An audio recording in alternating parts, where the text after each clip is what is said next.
Hello and welcome back, dear explorers of consciousness and ritual researchers.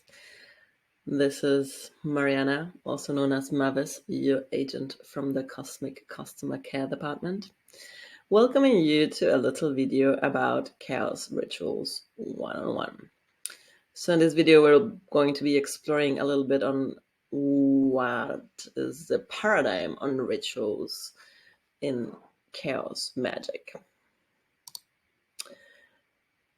5 points I want to explore with you in this little video. I want to invite you towards a shift to seeing rituals as tools. And then we'll be exploring 3 main categories of rituals: enchantment, revelations, and banishing rituals. And then I'll share a little bit about the basic structures or how to construct your own do-it-yourself chaos magic rituals. Deep breath. Let's go.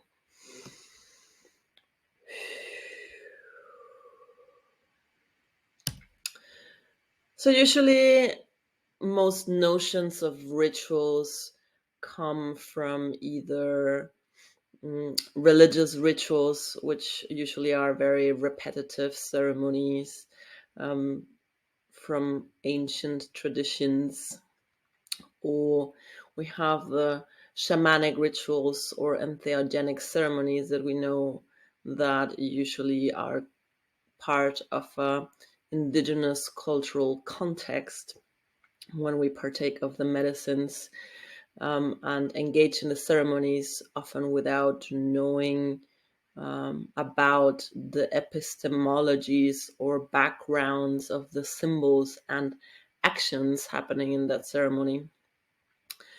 And sometimes also rituals are perceived as this like holy act of spiritual communion in somehow. I want to invite you to a paradigm shift in the sense of like seeing ritual not as a holy action per se, but as a tool. And this tool can be used for very different things or very different outcomes. It can be used to catalyze change, to like actually move something in us that will create change in us or around us. It can be used to focus our intention to live a more intentional life. So dedicating ritual to enforcing and focusing an attention, creating a space where intention can actually foster in us and then also around us. We can use ritual for curating the set and setting in psychedelic explorations, psychedelic ceremonies. So the way we construct the ritual will help us also maybe manipulate, change, adapt the set with which we come into the ritual, also by creating intentional space, and also curate the setting, creating a sense of safety perhaps, or creating meaning for the ritual to unfold by manipulating diverse parameters of the setting, such as the aesthetics of the environment, the different senses, how the different senses are approached in the environment. Like what can you smell, what can you see, how comfortable does your body feel in the setting? Are you taking care of your physical needs as well? We're going to explore more on that as we venture through the circuits. A ritual can be used as well to create meaning in our lives, so infuse our lives with meaning, or actually like aid us in sense making from different experience. And in a more chaos magic approach sense of the way, if you're working with the psychological or information models, it can be seen as a tool for neurohacking.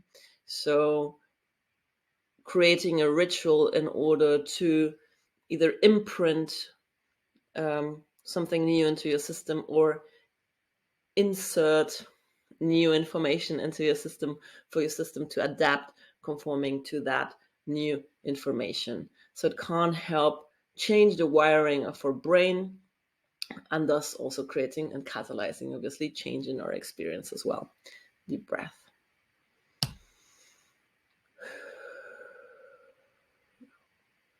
More classically, rituals can be used as a tool for communion. This means relating to yourself, communing with yourself, communion with the people participating in the ritual, communion with the divine, or communion with different sources of intelligence.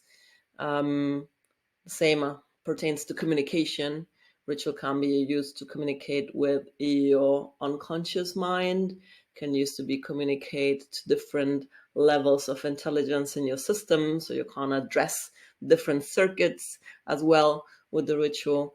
It can be used for communicating with higher sources of intelligence or different sources of intelligence, as well as different energies. The ritual itself can be a tool to create shifts in state of consciousness, so to bring you in an altered state of consciousness, to get you out of everyday mundane activity state of consciousness and bring you into an altered state. This can be an altered state of higher consciousness, but it can also be just like an altered state out of the ordinary everyday life ritual. It can be used as well to create safety and grounding, so giving yourself a little bit of a structure in the day, especially also for children's repeating rituals or rituals that you install in your everyday life, help them experience more safety and experience more grounding as well, but also in your personal practice to ground your system in some way, and creating safety for the psychedelic explorations, for example, as well. And the more Discordian paradigm, we could say rituals function as a tool for balancing order and disorder, meaning that you can, through the ritual experiences or to the access of altered states, you're inviting in a little bit of disorder, and by creating a structure for the ritual, a container for this experience of disorder, you're creating the counterbalance of order, the structure being the order that you can play with, so that you feel safer navigating the elements of disorder as well. The same also for your inner landscape, right? The ritual, if we talked about curating set and settings, so the ritual would curate an order for you to go into what is a very disordered experience in a psychedelic state, for example. So ritual can function in that way as a tool for balancing that order and disorder. Deep breath.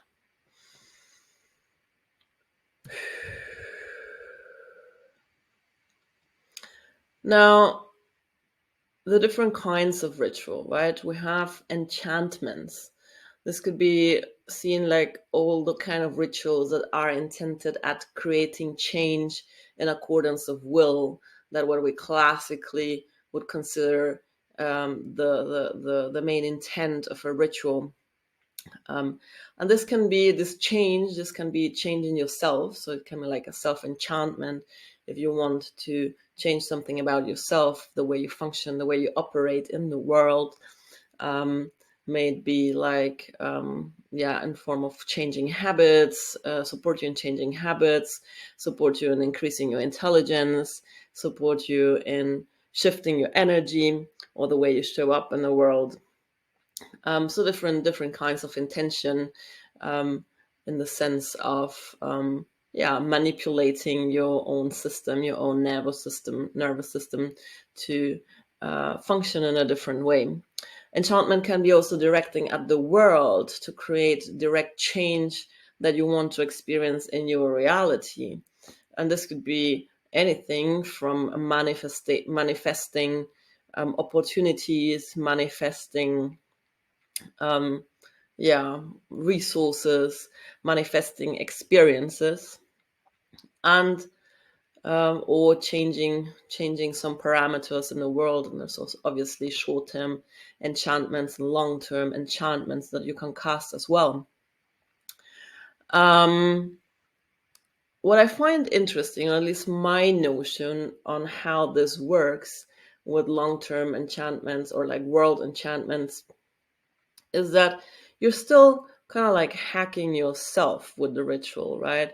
You're creating a change within yourself or bringing in some information by communicating with your unconscious mind, and by inserting that will, that desire for change in the outside world, in your outside world or in your experience, something within you aligns to that desire or that will, and then that resonates with the world at large, thus attracting the experiences that you're casting for, or the material experiences you're casting for.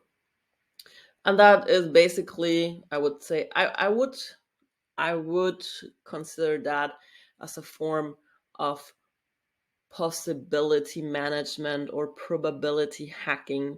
Like, the thing you want to experience needs to be at least possible and in some way probable. And the more probable it is on its own, the less effort you have to make with the ritual to achieve that outcome. And the more improbable it is, the more efforts you'll have to put in to the ritual working for that reality to collapse into actuality, from that possibility to collapse into actual reality, that way around. And for these kinds of rituals that are creating change in accordance with will,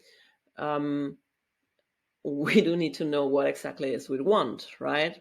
So this also working rituals and figuring out that statements of will, that statements of intent, that spell that will be enforced by the ritual action.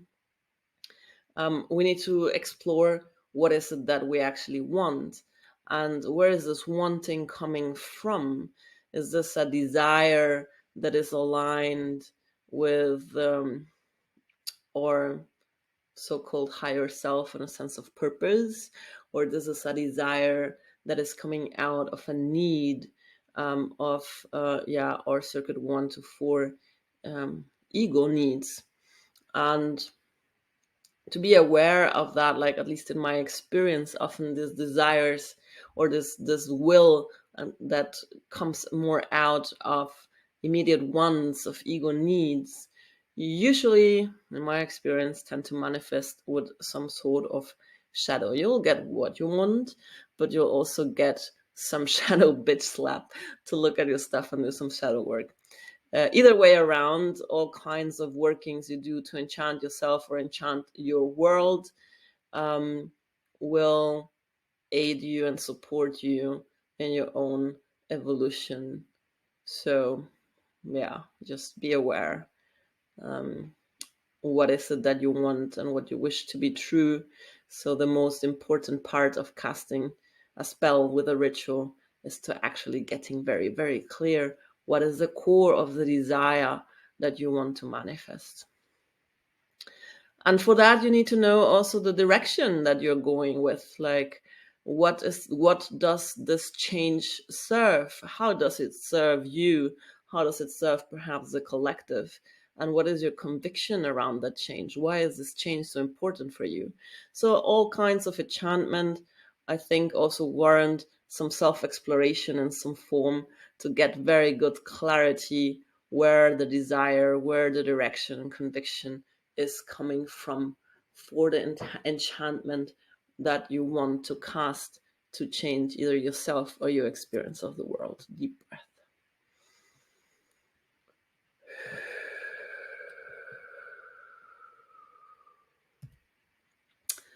Then there's those rituals that work more in a revelation sense, in a revelatory experience. They reveal something about reality. You could say they are explorations of the unconscious, and this could be your own unconscious mind, or it could be like the unconscious, the collective unconscious that you might be exploring.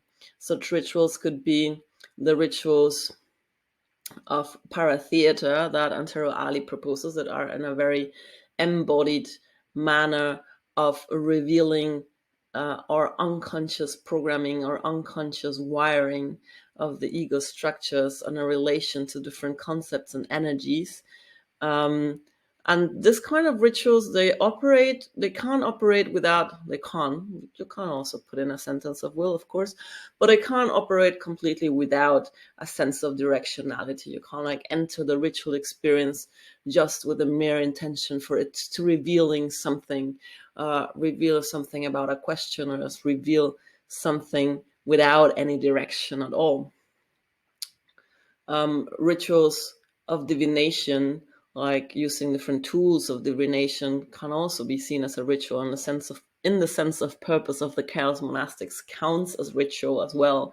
So practicing divination through tarot, I Ching, or whatever other method of divination you're familiar with could count as a ritual. And on the other side, also rituals of illuminations, of bringing forth revealing unconscious patterns in yourself, as I mentioned, the paratheater rituals, but also all kinds of other rituals that are directed at the self in order to gain self-knowledge. These are rituals of illumination.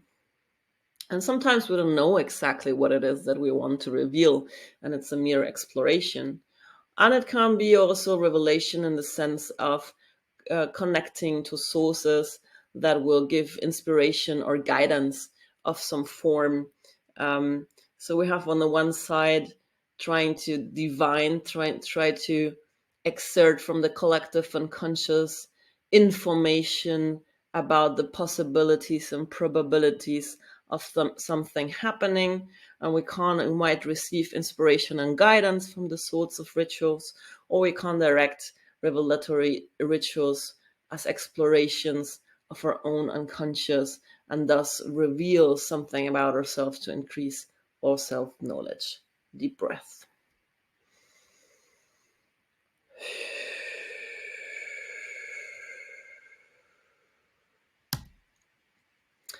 And then we have the banishing rituals.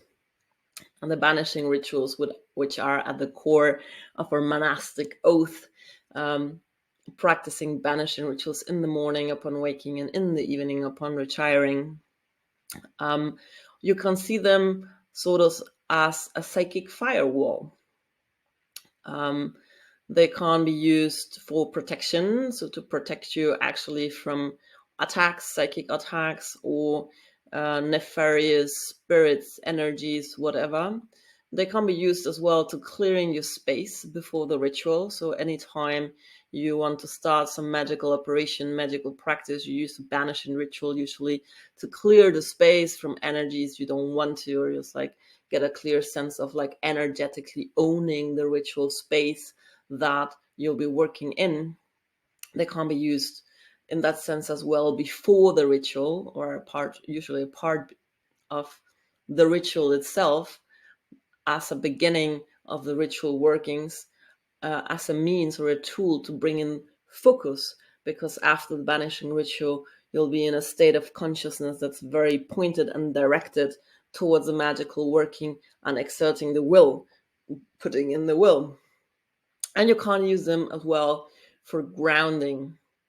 So anytime you feel a little bit out of your depth, or too much chaos happening in your life, and you're just like floating around wave after wave, you can use these kinds of rituals as well to ground yourself into your own energy, into your own center, and gain strength and clarity. Deep breath.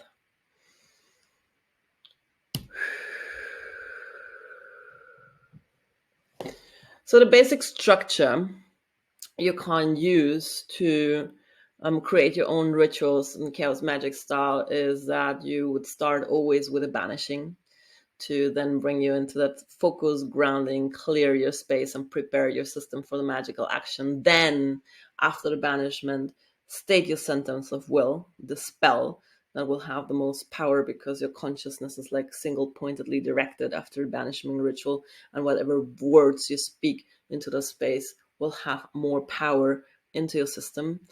Then on the go, the experience you have created, you create a meaningful experience, however meaning happens for you, and you decide that by undergoing that experience, it means that your statement of will come true.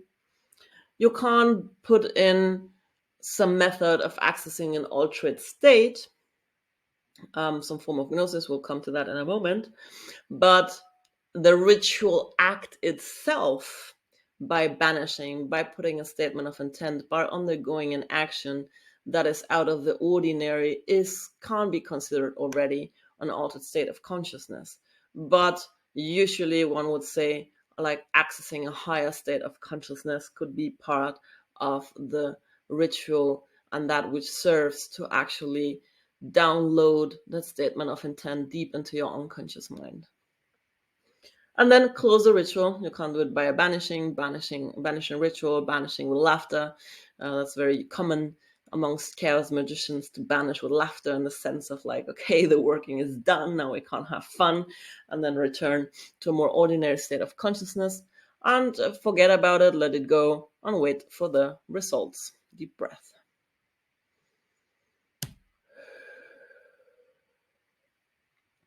Now, altered states of consciousness is that what we usually describe in this model we're exploring as consciousness of the model 5, 6, 7, or 8, whereas the ordinary states of consciousness are usually when we are in more robotic survival, everyday programming, doing our everyday things as our brains are used to do.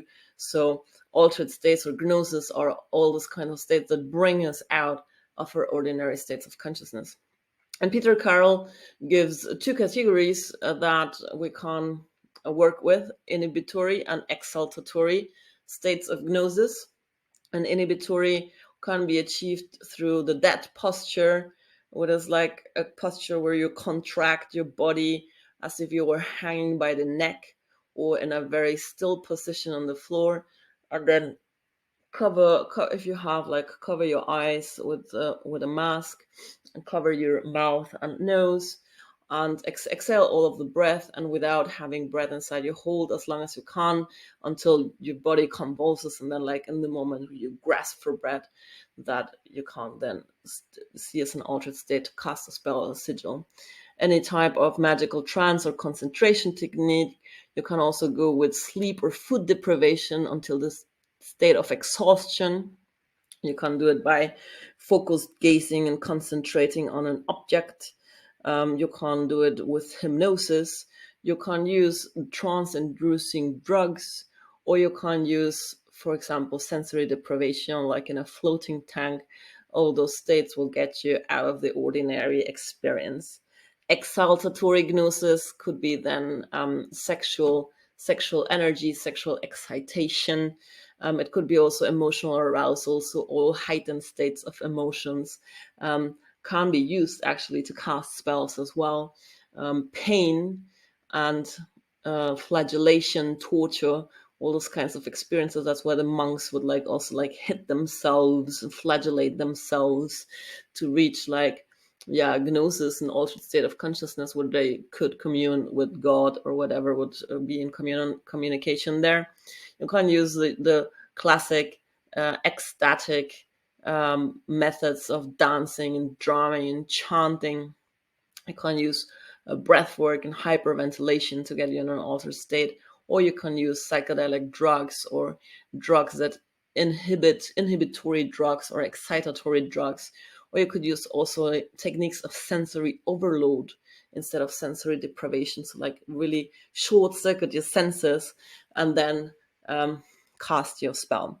All these kinds of techniques you can include in whatever ritual workings you are, but you don't really need to necessarily go into a higher state, as long as you can create an experience that will get you out of your ordinary state of consciousness, your ordinary working of the brain. So any experience that will catalyze your brain to create different connections and to operate out of the ordinary connections will do to create your ritual experience. And as you see, all of these techniques have to do somehow with using either your body or or using the neurochemistry available to your brain to create those different states of consciousness. Deep breath. And last but not least, you can make them your own. You can do whatever you want to do with the rituals. They can be fun or they can be serious. They can be meaningful or they can be super absurd. So you can't create an experience that creates a meaning for you, or can't create a very absurd experience, as long as you decide that this experience will mean that your will come true. They can be very playful and very light, or they can't be like super intense so that you come out of the ritual with a more like, what the fuck. They can be long, they can be also very short. It can be like just a merely couple of seconds to actually enact a ritual if you want. So you can like decide that the whole of the ritual is doing this, and this, and that's the ritual action. And it can include an altered state or a higher sense of consciousness like gnosis, or not, just by creating a meaningful experience that is out of the ordinary. Just make sure, though, that there is means for manifestation for what you have, what you want to experience. So make sure that what you want to experience is within the realm of possibility. Deep breath. That's it for this little video. See you later when diving deeper into the different circuits.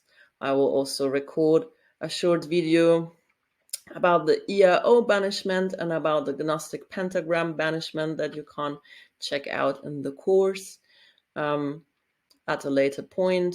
And yeah, that's it. I'm curious about your comments.